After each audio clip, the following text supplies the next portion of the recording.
गोविंद गोपाल बावरे।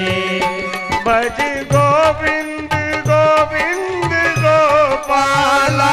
भज गोविंद गोविंद गोपाला। भज गोविंद गोविंद गोपाला। भज गोविंद गोविंद गोपाला। भज गोविंद गोविंद गोपाला। भज गोविंद गोविंद राधे। गोपाला। भज गोविंद गोविंद गोपाला। भज गोविंद गोविंद गोपाला। भज गोविंद गोविंद गोपाला। भज गोविंद गोविंद गोपाला। ओ भज गोविंद गोविंद गोपाला। भज गोविंद गोविंद गोपाला। भज गोविंद गोविंद गोपाला। हे भज गोविंद गोविंद गोपाला। भज गोविंद गोविंद गोपाला। भज तेरे सहारे हैं सावरे। भज गोविंद गोविंद बावरे। हम तो तेरे सहारे हैं सांवरे। भज गोविंद गोविंद बावरे। भज गोविंद गोविंद बावरे।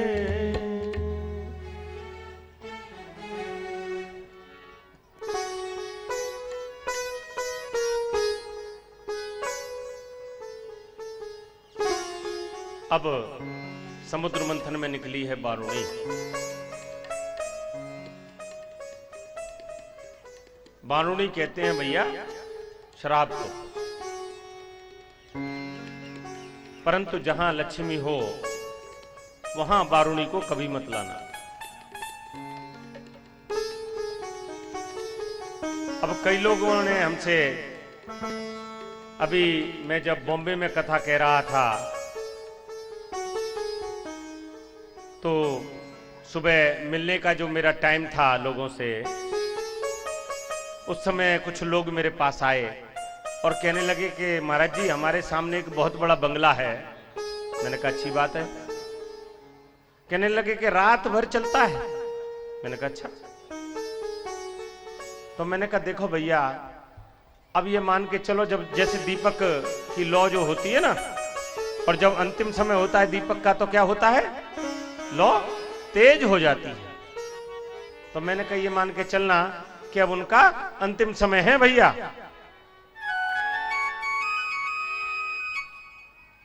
तो ये जहां ऐसा सब कुछ हो रहा हो तो समझना कि अब वो अंतिम समय है।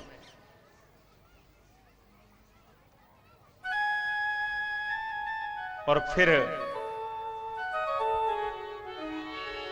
समुद्र मंथन प्रारंभ हुआ और आयुर्वेद के प्रवर्तक भगवान धन्वंतरी भगवान साक्षात अमृत का कलश लेकर प्रकट हुए। बोलिए धन्वंतरी महाराज की जय। जो अमृत का कलश देखा तो दैत्यों ने समुद्र मंथन करना छोड़ दिया और धन्वंतरी महाराज के पीछे पड़ गए। समुद्र का कलश छुड़ा लिया। देवताओं के तो प्राण निकल गए और सारे दैत्य आपस में कहने लगे कि अहम पूर्वा नत्व नत्व मिति प्रभु। अरे पहले मैं पीऊंगा, मैं पीऊंगा, मैं पीऊंगा। भगवान ने तुरंत मोहिनी रूप धारण कर लिया। बड़ी सुंदर नवयौवना। और भगवान की सुंदर पायलों की झनकार हो रही है और लक्ष्मी की गेंद लेते हुए, फूलों की गेंद लेते हुए भगवान मोहिनी अवतार लेकर देवताओं के, जब देवताओं ने देखा भगवान को तो देवता तो समझ गए कि नारायण है, परंतु दैत्य तो मोहिनी की जो खूबसूरती है उस पर आसक्त हो गए। सारे दैत्य अमृत को तो भूल गए और भगवान मोहिनी में लग गए। मोहिनी जी ने कहा बन गया काम, और देवताओं से कहा कि देवताओं थोड़ा धैर्य रखो। भगवान गए दैत्यों के पास और भगवान कहने लगे कि अरे दैत्यो देखो। उन्होंने कहा कि जी मोहिनी जी, आवाज ही बदल गई। अब ठहरे तो दैत्य, थोड़ा जब ऐसा आदमी होता है ना तो वो ज्यादा ही सभ्य हो जाता है। प्रेम से कहो श्री राधे। श्री राधे। दैत्यों ने कहा कि आज्ञा करें मोहिनी जी। तो मोहिनी भगवान कहते हैं कि देखो दैत्यो, तुम अनेक हो और अमृत का कलश एक है, और तुम आपस में झगड़ा करोगे तो ये अमृत फैल जाएगा। तो अगर मुझ पे विश्वास करते हो तो तुम सब लाइन में एक तरफ खड़े हो जाओ और ये अमृत का पान मैं करा दूंगी। अब देवताओं तो आसक्ति का परम समय है, कहते हैं कि जो मोहिनी जी आपके हैं। मोहिनी भगवान कहते हैं कि देखो, तुम मुझे ऐसी पुलिस स्त्री पे विश्वास मत करो। तो सारे दैत्य एक स्वर में कहने लगे कि नहीं नहीं मोहिनी जी, हम पर आपको पूरा विश्वास है। अच्छा, भगवान ने कहा कि आ गए। अब तो भगवान ने कहा कि बन गया काम भैया। भगवान ने कहा देखो दैत्यो, ये जो अमृत है, ये जो है कहां से निकला है भैया? ये निकला है समुद्र से। देखो पानी में से निकला है और इस अमृत के ऊपर कोई ढक्कन भी नहीं है। सारे दैत्य कहने लगे कि बिल्कुल ठीक कह रही है मोहिनी जी। कहने लगे भगवान कि अगर आप लोग कहें तो इसमें थोड़ा सा ऊपर पानी आ गया है, और आप लोग कहें तो इस पानी को मैं देवताओं को पिलाऊं और फिर गाढ़ा गाढ़ा अमृत आपको पिलाऊंगी। सारे देवताओं ने एक स्वर में कहा कि मोहिनी जी देखो, हमको कितना प्रेम करती हैं। अरे पानी तो देवताओं को पिलाएंगी और गाढ़ा गाढ़ा अमृत हमको। सारे देवताओं ने एक स्वर में कहा कि मोहिनी जी जल्दी जाइए, आप देर मत करिए, हमको अमृत पीना है। भगवान ने देवताओं को कहा कि लाइन में लग जाओ। सारे देवता लाइन में लग गए और भगवान अंजलि से भर भर के अमृत देवताओं को पिलाते जा रहे हैं। अब एक दैत्य थे राहु। राहु ने कहा कि ऐसा ना हो, इस पानी के चक्कर में अमृत ही खत्म हो जाए, तो थोड़ा सा स्वाद भैया पानी का भी चख लेते हैं। तो राहु भी सूर्य और चंद्रमा के बीच में जाके देवताओं की लाइन में लग गए। भगवान ने लीलावश राहु की अंजलि में भी अमृत डाल दिया, और जैसे ही अमृत डाला तो सूर्य और चंद्रमा चिल्लाने लगे कि प्रभु आपने तो दैत्य को अमृत पिला दिया। भगवान ने तुरंत सुदर्शन को आज्ञा दी और राहु का धड़ सिर से अलग कर दिया। दो हिस्से हो गए, परंतु मृत्यु नहीं हुई। आज भी जब राहु सूर्य के पास समीप होते हैं तो भैया सूर्य ग्रहण होता है, और चंद्रमा के समीप होते हैं तब ये चंद्र ग्रहण होता है। जैसे ही देवताओं को मालूम पड़ा कि मोहिनी कोई और नहीं छलिया था, तुरंत देवता अपने अपने दैत्य अपने अपने अस्त्र लेकर देवताओं को मारने के लिए दौड़ पड़े। ये युद्ध 12 वर्ष तक चला है, और 12 वर्ष में 4 जगह ये अमृत का कलश छुपाया गया है। उज्जैन, नासिक, इलाहाबाद और हरिद्वार, और चारों जगह भैया कुंभ लगता है। परंतु हमारे ब्रज की एक पुस्तक है ब्रज ग्रंथमाला। एक संत हुए हैं ब्रज के जिन्होंने इस पुस्तक को लिखा है, ब्रज ग्रंथमाला को। उसमें वृंदावन में भी एक 5वें कुंभ का वर्णन है। वैसे शास्त्रों में तो नहीं है, परंतु ब्रज ग्रंथमाला में जरूर है, पढ़ लेना। और उसमें लिखा है कि जब ये समुद्र मंथन के समय कलश गरुड़ जी लेकर जा रहे थे तो उनको थकान हो गई थी। तो थकान हो गई थी तो उन्होंने कलश को कहा थोड़ा विश्राम कर लें, और रास्ते में आए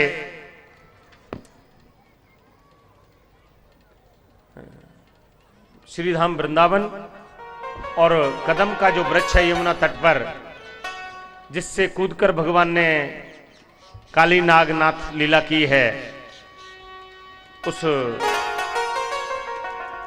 कदम के वृक्ष पर भगवान ने रात्रि विश्राम किया है गरुड़ जी ने। और तो जब विश्राम किया था तो कुछ अमृत की बूंदें उस भैया कदम के वृक्ष पे भी गिर पड़ी थी। तो जो लोग वृंदावन जाते हों देखना, उस कदम के वृक्ष के पत्ते भी कभी नहीं सूखते, उसमें भैया 12 महीने पतझड़ नहीं होता है। उस वृक्ष को भी अमृत प्राप्त हो गया।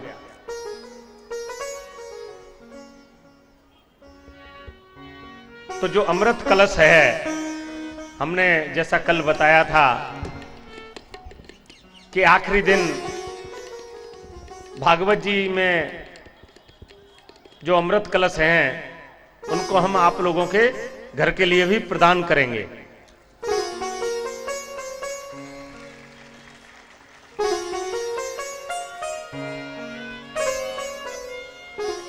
और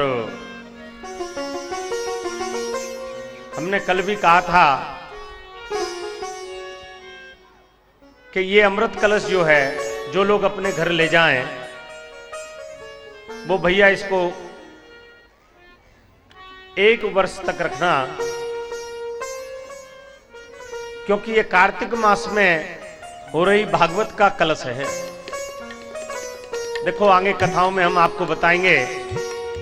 कार्तिक मास की एकादशी को महाराज अम्बरीश ने भी अपनी द्वादशी प्रधान एकादशी के व्रत का समापन किया है। भागवत का ही प्रसंग है। और जब इस अमृत कलश को आप अपने घर ले जाओ तो भैया इसमें डेली 1 दाना अन्न का जरूर डालना, डेली नित्य नियम।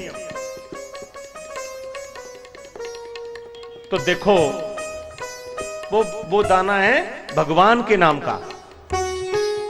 तो फिर देखो तुम्हारे घर में सुख शांति समृद्धि, और भैया सबसे बड़ी बात संतान प्राप्ति के लिए भी है ये।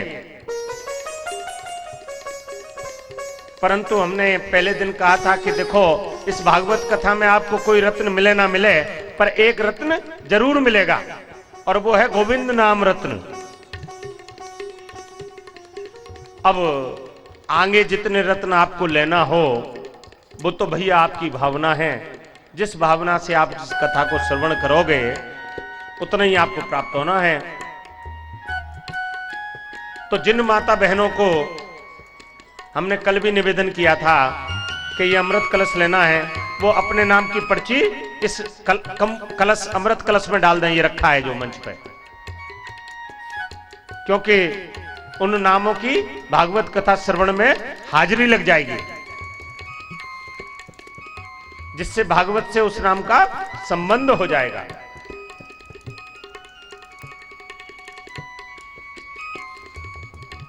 तो ये अमृत कलश जो है श्रीधाम वृंदावन में कदम जी के वृक्ष पर रखा गया। तो कदम का वृक्ष भी अमर बन गया।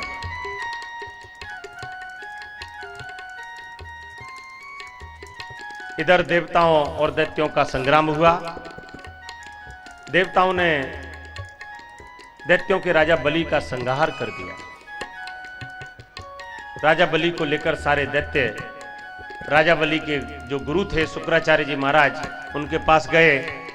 और भैया ये शुक्राचार्य जी जो है मृत संजीवनी विद्या के जानकार थे। तो शुक्राचार्य जी ने अपनी मृत संजीवनी विद्या के द्वारा दैत्येंद्र राजा बलि को जीवित कर दिया। और देखो देवताओं के गुरुओं के पास भी ये विद्या नहीं थी, ये दैत्यों के गुरु के पास थी, शुक्राचार्य जी महाराज के पास, जो राजा बलि को जीवित किया। फिर संग्राम हुआ और राजा बलि ने पुनः इंद्र का सिंहासन अधिपत्य कर लिया और स्वर्ग लोक के राजा हो गए। एक दिन कश्यप जी महाराज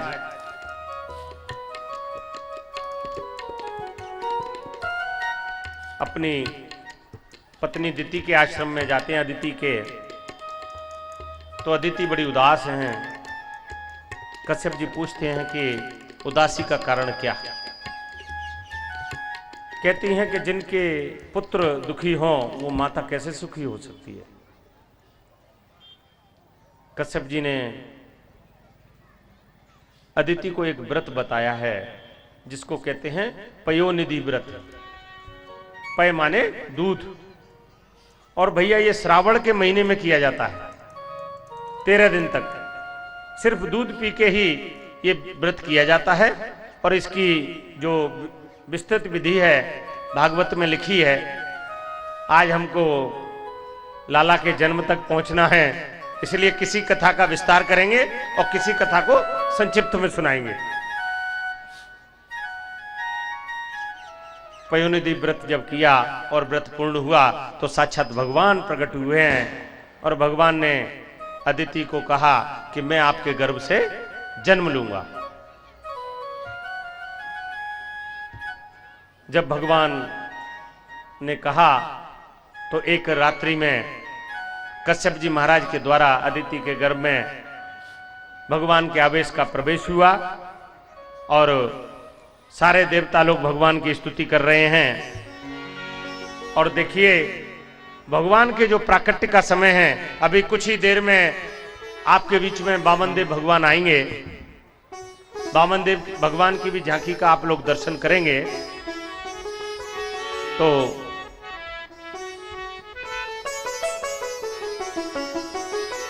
भगवान अभिजित मुहूर्त में भगवान का प्राकट्य होता है। और भैया ये अभिजित मुहूर्त प्रतिदिन आता है। इस बात को थोड़ा ध्यान से सुने।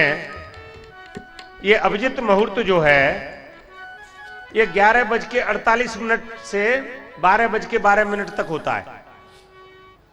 अगर कहीं कोई पंडित जी ना मिले, कोई जानकार व्यक्ति ना मिले और किसी कार्य को प्रारंभ करना हो तो भैया अभिजित मुहूर्त में कर देना, क्योंकि अभिजित मुहूर्त में किया हुआ कार्य हमेशा सिद्ध होता है। तो सुंदर अभिजित मुहूर्त है और आज अदिति के गर्भ से भगवान ने दिव्य अवतार लिया और प्रभु के इस अवतार का नाम है वामन अवतार। कि तुम वटुम वामनम दृष्ट्या मोहमानना कर्माणि कर्यामासु पुरस्कृत्यम प्रजापतिम। बोलिए वामनदेव भगवान की जय हो। आज वामनदेव भगवान जब आए हैं तो बृहस्पति ने यज्ञोपवीत किया और सोम ने दंड दिया, सरस्वती ने आकर रुद्राक्ष की माला दी और कुबेर ने दिया भिक्षा का पात्र। और माँ ने भैया भगवान को लगाई है लंगोटी। और सप्त ऋषियों ने भगवान को कुशा का आसन दिया। और भगवान गुरुदेव की आज्ञा से जो राजा बलि हैं, जो भृगवंशी ब्राह्मण जहां यज्ञ करा रहे हैं, भगवान उनके द्वार पर पहुंच जाते हैं। राजा बलि भगवान के चरणों में प्रणाम करते हैं और क्या गाते हैं? गोविंद राधे माधवा गोपाल राधे माधवा। गोविंद राधे माधवा गोपाल राधे माधवा। गोविंद राधे माधवा गोपाल राधे माधवा। गोविंद राधे माधवा गोपाल राधे माधवा। मेरे बामना मेरे बामना मेरे बामना मेरे बामना मेरे बामना मेरे बामना मेरे बामना मेरे बामना। मेरे माधवा मेरे माधवा मेरे माधवा मेरे माधवा। मेरे माधवा मेरे माधवा मेरे माधवा मेरे माधवा। गोविंद राधे माधवा गोपाल राधे माधवा। गोविंद राधे राधे माधवा गोपाल राधे माधवा गोविंद राधे माधवा गोपाल राधे माधवा गोविंद राधे माधवा गोपाल राधे माधवा मेरे राधवा मेरे माधवा मेरे माधवा मेरे माधवा मेरे माधवा मेरे माधवा मेरे माधवा मेरे माधवा मेरे बामना मेरे बामना मेरे बामना मेरे बामना मेरे बामना मेरे बामना मेरे बामना मेरे बामना गोविंद राधे माधवा गोपाल राधे माधवा गोविंद प्रेम से ताली सेवा करते हुए गोपाल राधे माधवा गोविंद राधे माधवा गोपाल राधे माधवा गोविंद राधे माधवा गोपाल राधे माधवा गोविंद राधे माधवा गोपाल राधे माधवा गोविंद राधे माधवा गोपाल राधे माधवा मेरे माधवा मेरे माधवा मेरे माधवा मेरे माधवा मेरे माधवा मेरे माधवा मेरे माधवा मेरे माधवा मेरे बामना मेरे बामना मेरे बामना मेरे बामना मेरे बामना मेरे बामना मेरे बामना मेरे बामना गोविंद राधे माधवा गोपाल राधे माधवा गोविंद राधे माधवा गोपाल राधे माधवा मेरे बामना मेरे बामना मेरे बामना मेरे बामना मेरे बामना मेरे बामना मेरे बामना मेरे बामना हे गोविंद राधे माधवा गोपाल राधे माधवा गोविंद राधे माधवा गोपाल राधे माधवा गोविंद राधे माधवा गोपाल राधे माधवा गोविंद राधे माधवा गोपाल राधे माधवा गोविंद राधे माधवा गोपाल राधे माधवा बोलिए वामन देव भगवान की जय। राजा बलि भगवान के चरणों में प्रणाम करते हैं और भगवान को आसन देते हैं और भगवान के चरण पखारते हैं और कहते हैं कि भगवान कि स्वागतम ते नमस्तुभ्यम ब्रह्मन् किं करवाम ते ब्रह्मर्षीणां तपं साक्षात् मन्येतरं वपुधर्मम्। राजा बलि कहते हैं कि हे ब्राह्मण के बेटे, आज ऐसा लगता है कि पृथ्वी के समस्त जितने राजा महाराजा हमारे आज परम सौभाग्य का दिन है।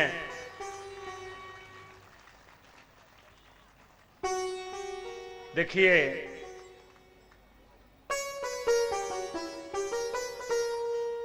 संत जहां होते हैं वहां होता है भैया तीर्थ। गोस्वामी तुलसीदास जी ने बड़ी सुंदर चौपाई कही है कि मुद मंगलमय संत समाजू जो जग जंगम तीरथ राजू जो जग जंगम तीरथ राजू मुद मंगलमय संत समाजू मुद मंगलमय संत समाजू जो जंगम जुगती रत राजू जो जग जंगम तीरथ राजू। तो वो भूमि अपने आप पवित्र हो जाती है और भगवान ने क्या कहा, उधो मोए संत सदा अति प्यारे, उधो मोए संत सदा अति प्यारे, सदा अति प्यारे। पूतो मोहे संत सदा अति प्यारे। मैं संतन के पीछे जा